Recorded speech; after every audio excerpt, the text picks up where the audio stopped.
السلام علیکم۔ آپ کو میرے چینل پہ خوش آمدید۔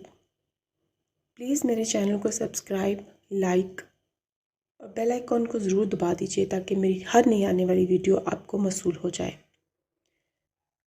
آج ہم جس ٹاپک پہ بات کر رہے ہیں وہ ہے کہ ہم مومن کیسے بنیں، قرآن سے رشتہ کیسے جوڑیں اور شیطان سے اپنے تعلق کو کمزور کیسے کریں۔ جیسے کہ آپ سب جانتے ہیں کہ اسلام دنیا میں قیامت آنے سے پہلے تک موجود رہے گا، جبکہ اسلام پر عمل کرنے والے اصلی اور سچے مسلمانوں کی تعداد دن بدن کم ہوتی جا رہی ہے۔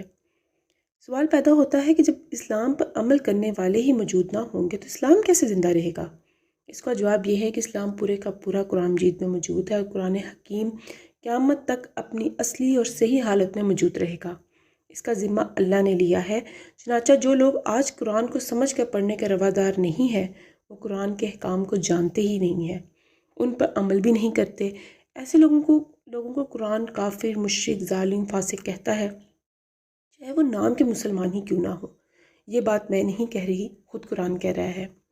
سورۃ طٰہٰ میں آیت نمبر 99 to 101، اے نبی، اس طرح ہم پچھلے گزرے ہوئے حالات کی خبر تم کو سناتے ہیں اور ہم خاص اپنے ہاتھ سے تم کو ایک ذکر درس نصیحت عطا کیا ہے۔ جو کوئی اس سے منہ موڑے گا وہ قیامت کے روز سخت بار گناہ اٹھائے گا۔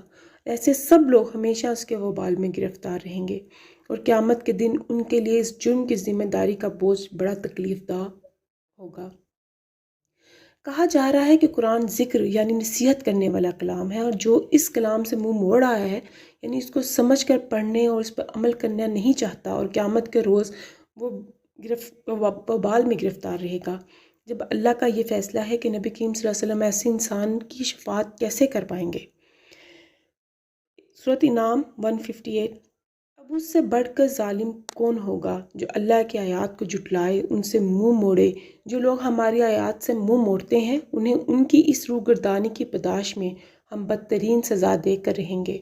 اس آیت میں بھی وہی بات دہرائی جا رہی ہے جو اوپر کہی گئی تھی، کیا تم کتاب کے ایک حصے پر ایمان لاتے ہو اور دوسرے حصے کے ساتھ کفر کرتے ہو، اور پھر تم میں سے جو لوگ ایسا کریں ان کی سزا اس کے سوا اور کیا ہے کہ وہ دنیا کی زندگی میں ذلیل اور خوار ہو کر رہیں اور آخرت میں شدید ترین عذاب کی طرف پھیر دیے جائیں۔ اللہ ان کے حرکات سے بے خبر نہیں ہے۔ یہ سورۃ بقرہ کی آیت 58 ہے۔ قرآن کی کچھ باتوں کو ماننا اور کچھ باتوں کو نہیں ماننا ایسا جرم ہے جس کے نتیجے میں دنیا اور آخرت دونوں میں مسلمان ذلیل و خوار ہوگا۔ قرآن کے مطابق نماز پڑھنا، زکوٰۃ نہیں دینا، دعا کرنا مگر ظالم اور گناہ سے نہیں بچنا، روزہ رکھنا اور تقویٰ سے محروم رہنا، حج کرنا مگر دنیا داری میں بھی پڑے رہنا۔ آپ آج کل دیکھتے ہیں لوگ حج عمرے پہ جاتے ہیں اور وہاں پہ اپنی ٹک ٹاکس وغیرہ بنانے لگ جاتے ہیں، اپنی تصویریں بنانے لگ جاتے ہیں، دنیاوی کام زیادہ کرنے لگ جاتے ہیں۔ یہ سب وہ باتیں ہیں جو قرآن کی ایک بات ماننا اور دوسری بات نہیں ماننا ہے۔ اور جو میرے ذکر قرآن سے منہ موڑے گا اس کے لیے دنیا میں تنگ زندگی ہوگی اور قیامت کے روز ہم اسے اندھا اٹھائیں گے۔ یہ سورۃ طٰہٰ میں ہے۔ قرآن سے منہ موڑنے کی ایک اور سزا یہاں یہ بتائی جا رہی ہے کہ آدمی دنیا میں چاہے کتنا بھی دولت کیوں نہ کما لے، اس کے گھر میں برکت نہیں ہوگی۔ آج ہم دیکھتے ہیں کہ ہمارے گھروں میں برکتیں نہیں ہیں، ہماری ہر چیز میں کوئی نہ کوئی کمی ہے، کوئی نہ کوئی پرابلمز آ جاتی ہیں، وہ زندگی کی سچی خوشی سے محروم ہم ہو جاتے ہیں اور قیامت کے روز بھی ہم اندھا دھند اٹھائے جائیں گے۔ سورۃ انعام آیت نمبر 80 میں آتا ہے کہ چھوڑو ان لوگوں کو جنہوں نے اپنے دین کو کھیل اور تماشا بنا رکھا ہے اور جنہوں نے دنیا کی زندگی فریب میں مبتلا کی ہوئی ہے۔ ہاں مگر یہ قرآن سن کر نصیحت و تنبیہ کرتے رہو۔ اللہ تعالیٰ اپنے نبی سے کہہ رہے ہیں کہ جو لوگ اپنے دین کو کھیل تماشا بنائے ہوئے ہیں، یعنی محروم میں تماشا کرنا، مزاروں پر ڈھول باجے کے ساتھ چادریں چڑھانے والے جلوس نکالنا، وہ مبارک کی زیارت کے نام پر میلے لگانا، کھیل تماشوں کا انتظام کرنا، جو لوگ ایسے بیہودہ کاموں میں لگے ہوئے ہیں اور شیطان ان کے دھوکے میں ڈالے ہوئے ہیں، ان کو ان کے حال پر چھوڑ دیجیے اور سدھارنے والے نہیں ہیں مگر ان کو قرآن سنا کر نصیحت کرتے رہیے۔ اس حکم کے تحت میں بھی شروع سے آج تک قرآن کی آیتوں کے حوالے سے پڑھنے اور سننے والوں کو سمجھانے میں لگی ہوئی ہوں، اور رسول کہے گا کہ اے میرے رب، میری قوم کے لوگوں نے اس قرآن کو نشان تصدیق بنا لیا ہے۔ فرقان آیت نمبر 30 میں یہ آیت ہے۔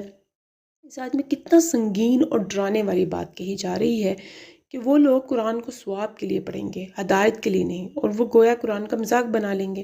ان کے خلاف خود نبی کریم صلی اللہ علیہ وآلہ وسلم کے سامنے فریاد کریں گے کہ ان لوگوں نے نبی کی بات نہیں مانی اور قرآن کا پڑھ کر نہ سمجھا نہ عمل کیا۔ سوچئے ایسے لوگوں کی نبی کریم صلی اللہ علیہ وسلم شفاعت کریں گے، اللہ تعالیٰ ان کے گناہوں کو معاف کر کے ان کو جنت کا پروانہ دے گا۔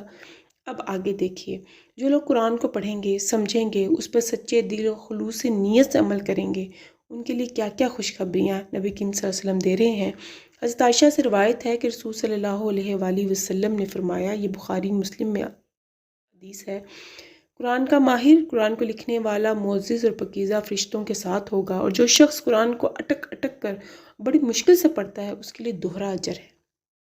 ایسا آدمی جس کے قرآن کو دل لگا کر پڑھا، اس کی حکمت، عقل مندی کی باتوں کو جان کر قرآن کا ماہر بن گیا، تو وہ قیامت کے دن قرآن کے لکھنے والے معزز اور پاکیزہ فرشتوں کے ساتھ کھڑا ہوگا۔ جو لوگ بغیر سمجھے قرآن پڑھتے ہیں، کیا ان کو یہ خوش نصیبی ملے گی؟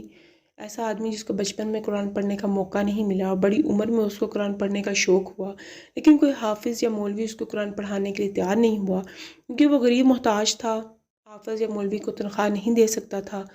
اس نے خود سے کوشش کر کے اٹک اٹک کر پڑھنا شروع کیا تاکہ قرآن کی باتیں جان کر ان پر عمل کرے تو اس کو دگنا اجر ملے گا۔ مسلم میں ہے، کسی نے حضرت عائشہ اس طرح سے عرض کیا، حضرت محبوب عالم صلی اللہ علیہ وآلہ وسلم کے عادات اور خصائل کیسے تھے؟ انہوں نے فرمایا، قرآن شریف ہی آپ کا اخلاق تھا۔ عبداللہ بن مسعود رضی اللہ عنہ کہتے ہیں کہ رسول صلی اللہ علیہ وآلہ وسلم نے فرمایا، حاسد دو افراد کے سوا کسی سے جائز نہیں ہے۔ ایک وہ جسے اللہ نے دولت سے نوازا اور اسے اللہ کی راہ میں خرچ کرنے کی توفیق دی۔ دوسرا وہ جسے اللہ نے حکمت دی، یعنی قرآن کا علم دیا اور اس نے فیصلہ کرتا ہے اور تعلیم دیتا ہے۔ اس حدیث میں حسد کا لفظ آیا ہے جسے ایک ناپسندیدہ عمل ہے۔ یہاں حسد کا مطلب رخص کرنا، یعنی کسی کی خوبی کو دیکھ کر یہ تمنا کرنا کہ کاش ہم بھی ایسے ہی ہوتے۔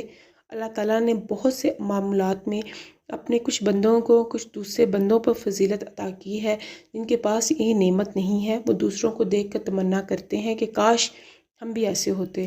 دوسری جگہ کہا گیا ہے کہ ایسا مت کرنا۔ چنانچہ یہاں نبی کریم صلی اللہ علیہ وسلم کہہ رہے ہیں کہ حسد رخص کرنا جائز نہیں ہے، مگر دو معاملے میں، کوئی قرآن کا علم بانٹ رہا ہو یا دولت بانٹ رہا ہو، کہ آج ایسے عالم دکھائی دیتے ہیں جو مفت میں لوگوں کو قرآن کا علم بانٹ رہے ہوں۔ ہر حافظ پیسے لے کر قرآن پڑھاتا ہے، قرآن کا علم نہیں دیتا۔ اس طرح کیا سرمایہ دار اپنی دولت محتاج مجبور بندوں پر اس طرح بانٹ رہے ہیں کہ کوئی یہ تمنا کرے کہ کاش اللہ ہم کو بھی دولت دیتا تو ہم بھی ایسے ہی کرتے۔ معاذ رضی اللہ عنہ رسول صلی اللہ علیہ وسلم کا یہ ارشاد نقل کرتے ہیں کہ جو شخص قرآن پڑھتا ہے اور اس کے مطابق عمل کرتا ہے، قیامت کے روز اس کے والدین کو ایک تاج پہنایا جائے گا جس کی روشنی ایسی ہوگی کہ اگر سورج بھی تمہارے گھروں میں اتر آئے تو اس کی روشنی کی برابری نہ کر سکے۔ پھر تمہارے ایک کیا خیال ہے کہ جو شخص خود قرآن کے مطابق عمل کرنے والا ہے، اس پر اللہ تعالیٰ کی کیا کچھ عنایتیں ہوں گی۔ زید بن ولید کہتے ہیں رضی اللہ عنہ، رسول اللہ صلی اللہ علیہ وآلہ وسلم نے خطرناک بات کا ذکر کیا کہ ایسا وقت آئے گا جب علم مٹ جائے گا۔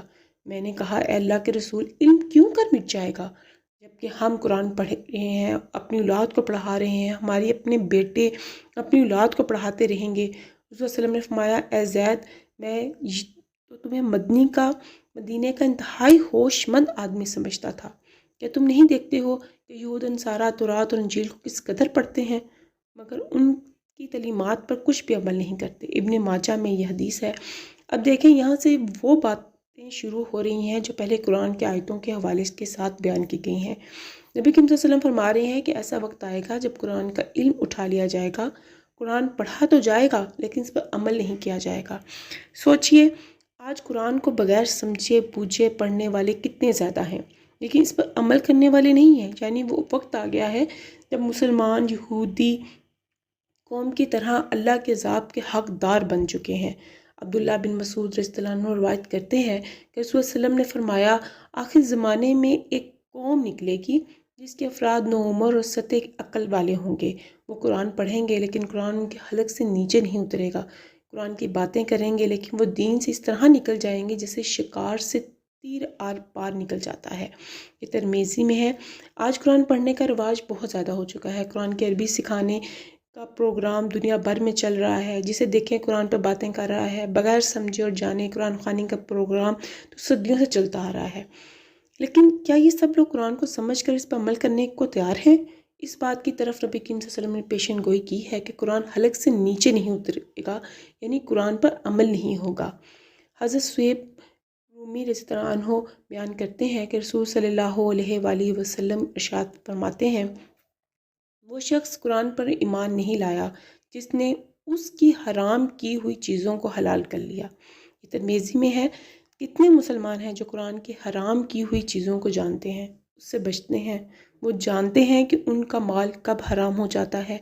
یہ حدیث بتا رہی ہے کہ ایسے سارے لوگ قرآن پر ایمان نہیں رکھتے۔ جب قرآن پر ایمان نہیں تو پھر کافر ہے یا فاسق یا ظالم، کوئی فرق نہیں پڑتا۔ بہت شکریہ۔ آپ کو میری ویڈیو اچھی لگی ہو تو پلیز میرے چینل کو لائک، سبسکرائب اور اس کو آگے اپنی فیملی اور فرینڈز میں ضرور شیئر کیجیے گا۔ بہت شکریہ۔ جزاک اللہ خیر۔